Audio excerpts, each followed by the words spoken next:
Democracy and the Bahrain Center for Human Rights would like to call the Council's attention to the status of Bahrain's implementation of its 2012 Universal Periodic Review. Of the 158 recommendations addressing issues ranging from the use of torture and arbitrary detention to restrictions on free speech and assembly, Bahrain has thus far failed to effectively implement the vast majority of these recommendations. In the past 2 years since the Government of Bahrain accepted 158 of 176 recommendations presented during their 2012 UPR Second Cycle, Bahrain has continued to ignore key deficiencies in the country's human rights policies.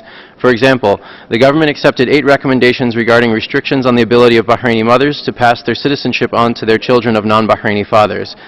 In accepting these recommendations, the Bahraini government noted that a draft law was already under consideration to address this issue. However, this draft law was not submitted to the Parliament until January of this year, and the Parliament has yet to make any further progress towards enacting this legislation.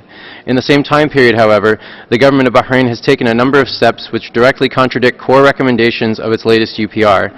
Of particular concern has been the expeditious proposal, approval, and enactment of a string of laws over the past 14 months which expand Bahrain's terrorism laws to greatly restrict free speech, press, association, and assembly, as well as restricting civil society space. We therefore call on Bahrain to take seriously both the letter and the spirit of the 158 recommendations it committed to effectively implementing in 2012, and to provide an aggressive and transparent timeline to fully implement the entirety of these recommendations.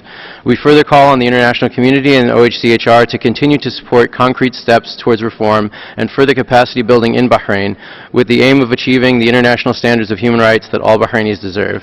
Thank you.